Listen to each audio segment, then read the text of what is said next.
Buletin Didik 6 November bersama saya Media Saleh. Assalamualaikum dan salam sejahtera. Kita mulakan dengan segmen aktiviti minggu ini yang berkisarkan tentang Liga Bola Sepak di bawah Kementerian Pendidikan KPM. Ia bertujuan memberi pendedahan kepada pelajar sekolah sukan seluruh negara sekaligus mengasah bakat dan kemahiran mereka dalam sukan tersebut. Setelah 2 tahun terpaksa dibatalkan akibat pandemik COVID-19, kali ini Sekolah Menengah Kebangsaan Seri Titiwangsa menjadi tuan rumah mewakili Sekolah Sukan Negeri SSN Wilayah Persekutuan Kuala Lumpur. Terdapat 2 kategori yang dipertandingkan iaitu bawah 14 dan bawah 17 tahun. Menurut penolong kanan ko-kurikulum SMK Seri Titiwangsa, Rozaini Muhammad Rashid, perlawanan kali ini adalah yang keempat bagi mereka setelah 3 kali berturut-turut menjadi tuan rumah. Kita tak banyak kejohanan yang melibatkan peringkat umur mereka lah.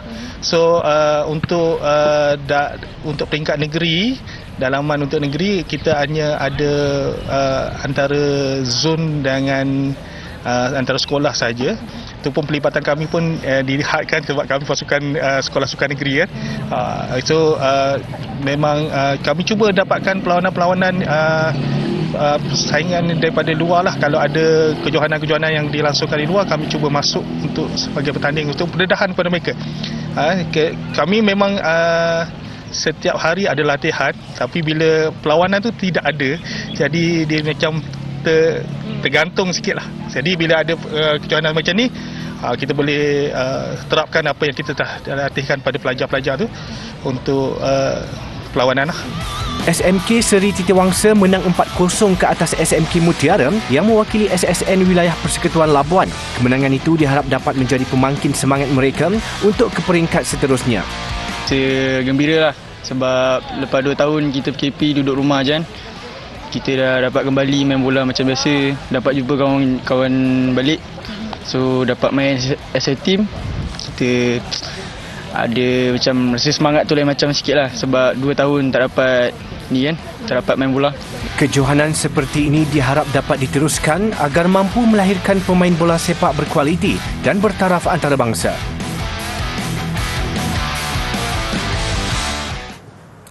Seiring perkembangan teknologi dan revolusi industri IR 4.0, Kolej Vocational Keningau menganjurkan sebuah bengkel seni digital secara dalam talian. Program disertai 38 pelajar itu dikendalikan oleh seorang guru dari Jepun yang terkenal dengan pencapaian bertaraf dunianya, Momiji Iwamoto. Momiji Iwamoto adalah guru pendidikan seni yang juga finalis Global Teacher Prize 2020. Ia adalah anugerah guru paling berprestij di dunia dan terkenal dengan sumbangannya dalam menggabungkan pendidikan seni dengan bidang lain seperti teknologi dan sejarah. Ketika sesi bengkel berkenaan, Momiji turut memperkenalkan aplikasi digital yang berasal dari Jepun. Ia dipanggil Viscut dan berfungsi untuk membolehkan pengguna menghasilkan lukisan animasi. Setiap peserta diberi peluang untuk mencuba aplikasi tersebut serta memaparkan hasil karya masing-masing di penghujung bengkel. Program itu diharap dapat diteruskan bagi memberi impak kepada pelajar serta guru dalam jangka panjang melalui pendedahan kepada pendidikan merentas benua.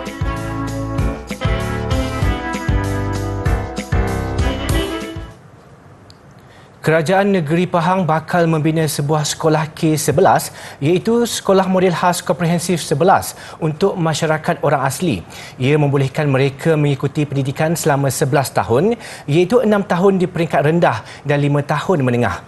Menteri Besar Datuk Seri Warus Diwan Ismail berkata sekolah yang akan dibina awal tahun depan itu telah mendapat kelulusan dari Kerajaan Pusat. Jelas beliau, selama ini masyarakat orang asli di sekitar Pos Betau terpaksa berpindah sekolah untuk ke tingkatan 4 iaitu ke Sungai Koyan atau Kuala Lipis yang jaraknya lebih 50 km. Pembinaan sekolah itu dapat mengurangkan masalah keciciran dalam kalangan masyarakat orang asli yang sekarang ini masih tinggi sekaligus membolehkan mereka menamatkan alam persekolahan sehingga sijil pelajaran Malaysia SPM. Sebelum ni dia K9. Maknanya anak-anak pelajar masyarakat orang asli mereka boleh belajar sampai tingkatan 3 saja.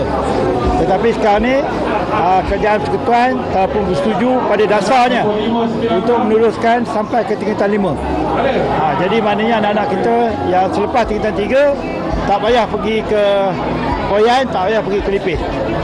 Perasaan saya mengenai sekolah amat bermakna. Sebab itu adalah masa depan anak-anak kami orang asli untuk segi pelajaran. Saya begitu terharu dan gembira lah di atas pengumuman MB sebab memang perkara ni kita dah tunggu lama.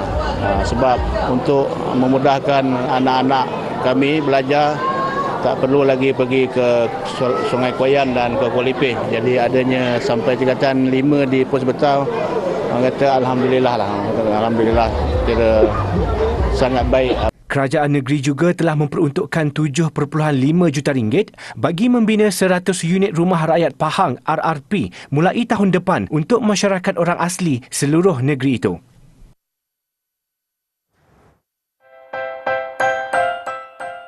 Syahnameh atau Kitab Raja-Raja merupakan karya sulung Parsi yang dihasilkan seawal abad ke-11. Penulisnya, Abdul Kasim Hassan yang dikenali sebagai Firdausi, telah memperuntukkan masa lebih daripada 30 tahun untuk menyiapkannya.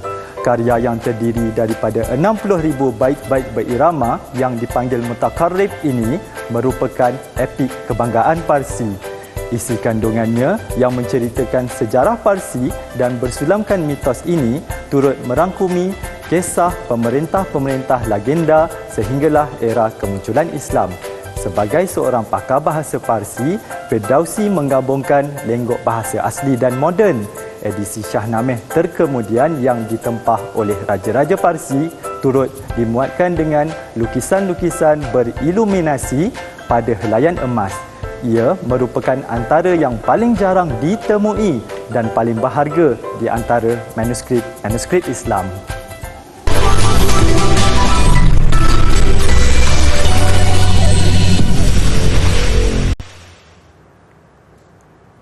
Sebuah karya arca plastik untuk projek tahun akhir mendapat pujian hasil daripada kegigihan mengutip bahan buangan di pantai.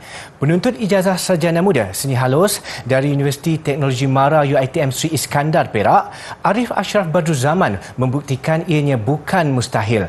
Jika ada kemahuan, segalanya pasti boleh dilakukan. Menurut Arif, idea untuk projek itu tercetus berdasarkan minatnya terhadap pantai dan laut. Saya adalah seorang yang suka pergi ke pantai dan laut untuk menenangkan fikiran.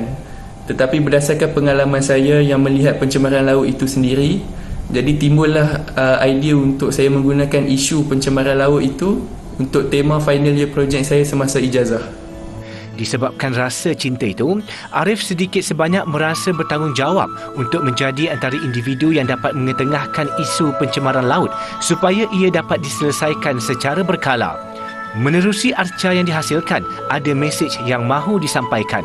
Mesej ataupun penceritaan yang saya ingin sampaikan di dalam karya arca ini adalah tentang habitat-habitat ataupun rumah hidupan laut yang telah rosak dan musnah akibat tangan-tangan manusia itu sendiri, sama ada di kawasan laut ataupun di pesisiran pantai. Karya itu diharap dapat memberi kesedaran sekaligus mengajak orang ramai, terutama penuntut UiTM sendiri, untuk sama-sama menjaga kebersihan pantai supaya ia tidak terus dicemari. Arif kini meneruskan pengajiannya ke peringkat sarjana di universiti yang sama. Sultan Kedah Sultan Salehuddin Badli Shah mahu mahasiswa Universiti Utara Malaysia UUM menjadi pemimpin kelas pertama yang tinggi nilai ilmu dan budi. Baginda bertitah, kejayaan graduan merangkul ijazah adalah permulaan kepada pelengkap pembangunan tamadun Malaysia yang maju.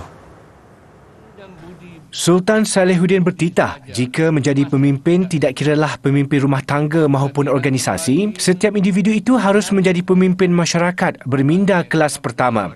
Titah baginda konsep budi sangat popular dan diamalkan dalam kehidupan seharian masyarakat dahulu.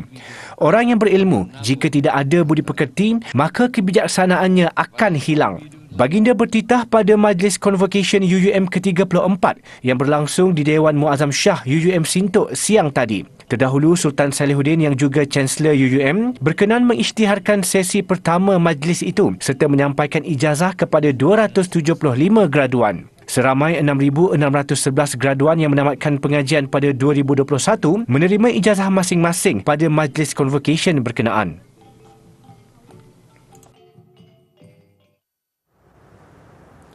Kes harian COVID-19 di negara ini terus menunjukkan peningkatan apabila hampir 5,000 kes dilaporkan. Data Kementerian Kesihatan melalui laman sesawang KKM Now menunjukkan 4,621 kes dicatatkan semalam berbanding 4,360 pada hari sebelumnya. Daripada jumlah itu, 4,619 kes adalah penularan tempatan manakala 2 lagi kes import. Satu kes kematian akibat COVID-19 juga dilaporkan semalam, namun tiada kes meninggal dunia di luar fasiliti kesihatan BID. Sehingga kini jumlah angka korban akibat COVID-19 di Malaysia mencecah 36,482 kes. Secara keseluruhannya, negara masih mempunyai 36,582 kes aktif dengan kebolehjangkitan COVID-19. 95.4% bersamaan 34,907 daripadanya adalah kes dalam kuarantin wajib di rumah.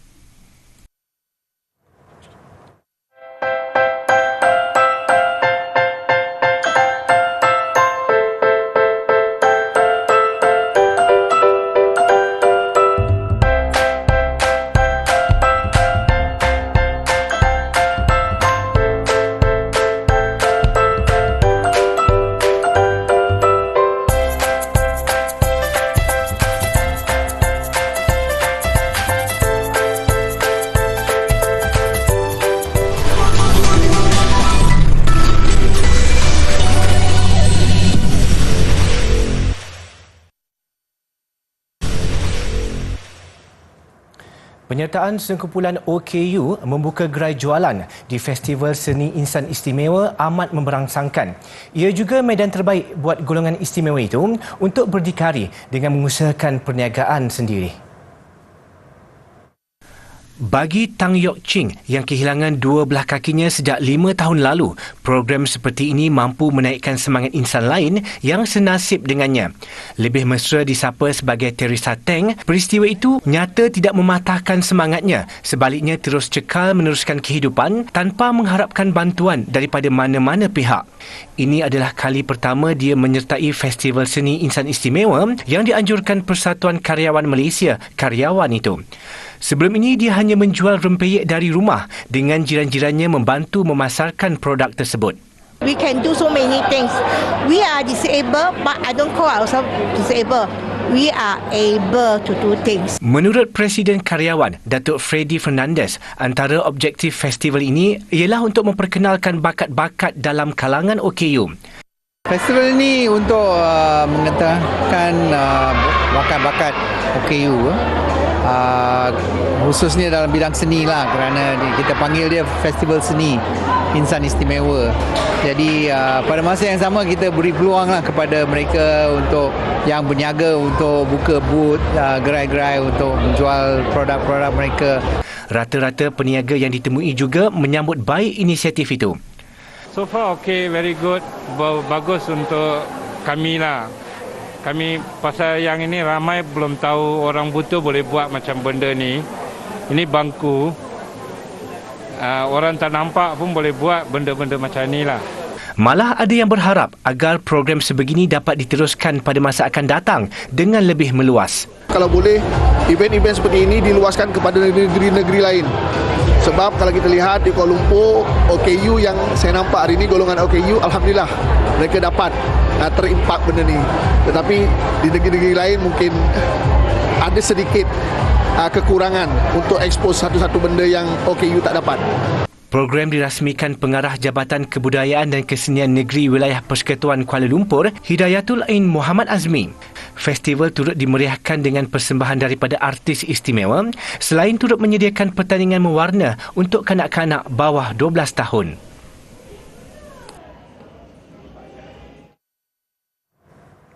Kumpulan K-pop 80s telah menyumbang 100 juta won atau RM338,000 kepada mangsa tragedi di Itaewon, Korea Selatan.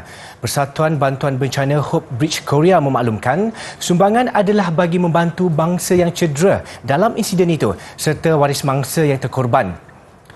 KQ Entertainment pula berkata, Itis turut bersedih dengan tragedi berkenaan dan berharap sumbangan itu sedikit sebanyak dapat membantu mereka yang terkesan. Sabtu lalu, tragedi rempuhan ketika sambutan Halloween di Itaewon meragut 156 nyawa dan mencederakan puluhan yang lain.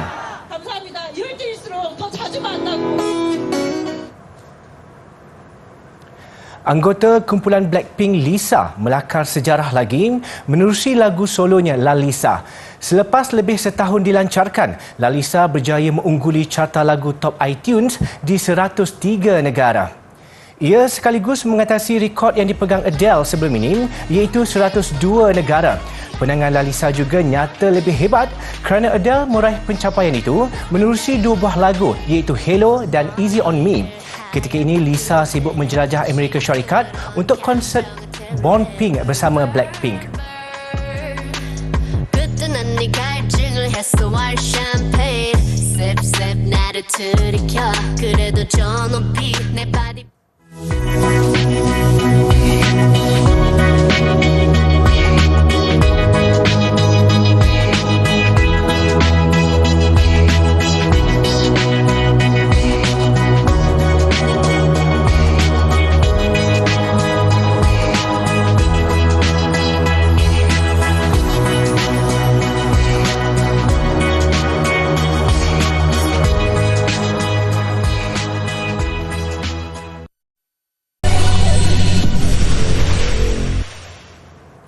Sukan dimulakan dengan aksi suku akhir bola sepak Piala Malaysia. 2 lagi perlawanan pertama berlangsung malam ini membabitkan pertembungan menarik KL City berdepan Terengganu FC dan Selangor FC menentang Negeri Sembilan FC.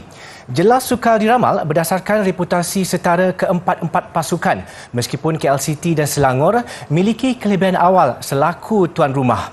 Apapun yang pasti, finalis edisi lalu, JDT menepati telahan awal sudah sebelah kaki ke separuh akhir berdasarkan bekalan selesa yang diperoleh dengan menjinakkan Kelantan FC semalam. Sementara situasi belum selamat buat Sabah yang hanya memiliki kelebihan tipis. JDT kendalian Hector Bidoglio tetap beraksi garang sekalipun bermain di hadapan lebih 20,000 penyokong Kelantan. Selepas beberapa kali mengasak, JDT akhirnya berjaya memecah kebuntuan jaringan pada minit ke-29 menerusi tandukan penyerang berbisa Bergson da Silva yang tidak dikawal ketika menerima hantaran sepakan percuma daripada Leandro Velasquez.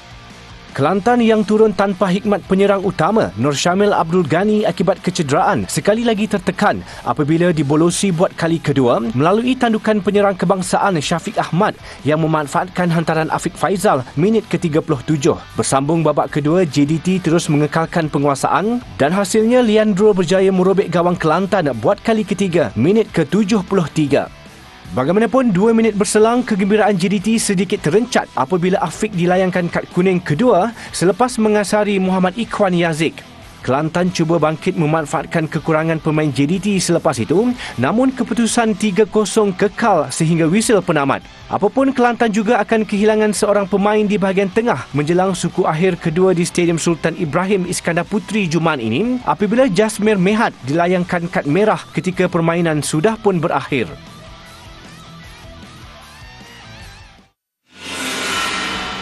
Dalam pada itu, Sabah FC berjaya menundukkan Kuching City FC 1-0 dalam aksi Derby Borneo di Stadium Negeri.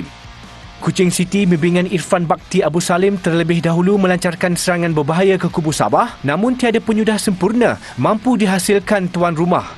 Bersambung babak kedua, usaha anak buah Datuk Ong Kim Swee untuk mendapatkan gol akhirnya berhasil apabila ketua pasukan Badrul Bahtiar berjaya memanfaatkan peluang terhidang selepas penjaga gol Syaiful Wazizi Muhammad gagal menampan kemas percubaan Farhan Roslan minit ke-69. Kuching City cuba bangkit mencari gol penyamaan selepas itu, namun Sabah kental bertahan dengan kelebihan 1 gol sehingga whistle penamat. Aksi suku akhir kedua Piala Malaysia di antara Sabah menentang Kuching City akan berlangsung di Stadium Likas, Kota Kinabalu, Jumaat ini.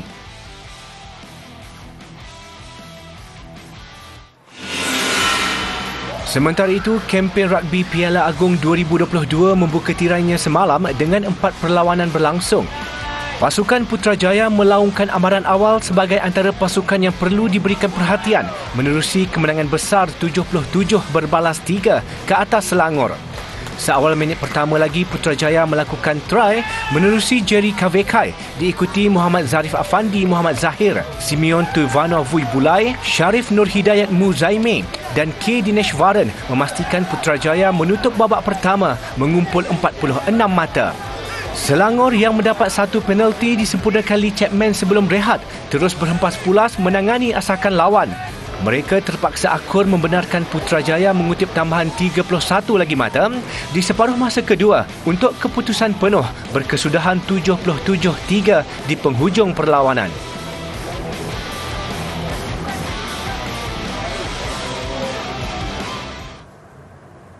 Skuad hoki kebangsaan akhirnya memperoleh kemenangan pertama di kejohanan Piala Sultan Azlan Shah 2022 apabila membenam Mesir 4-1. Kemenangan itu bukan sahaja melonjakkan Malaysia ke tangga ketiga, tetapi lebih penting kembali menghidupkan peluang mereka untuk ke pentas final.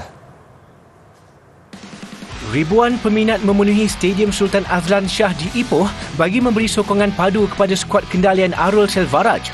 Membawa misi wajib menang, Malaysia pantas menyerang kubu Mesir di awal permainan. Hasilnya, Shelo Silverius menjaringkan gol pembukaan pada minit ke-10 selepas menampan kemas tolakan Nick Aiman Rozemi di depan gawang lawan. Mesir kemudian membalas jaringan menerusi pukulan sudut penalti bagi menyamakan kedudukan minit ke-26 menerusi Mahmud Mamduh. Bagaimanapun, jaringan penyamaan itu tidak melunturkan semangat Malaysia untuk menggandakan asakan. Seterusnya membutirkan gol kedua menerusi pukulan sudut penalti Firhana Asyari minit ke-40. 8 minit kemudian, Amirul Azhar menambah duka Mesir apabila menyumbat gol ketiga Malaysia. Tidak cukup dengan itu, Shelo Silverius sekali lagi meledak gol keempat dengan jaringan cantik minit ke-50. Tiada lagi gol menyusul, The Speedy Tigers akhirnya memperoleh kemenangan pertama selepas 3 perlawanan. Mereka naik ke tangga ketiga dengan 4 mata di belakang Korea dan Jepun yang lebih 1 perlawanan.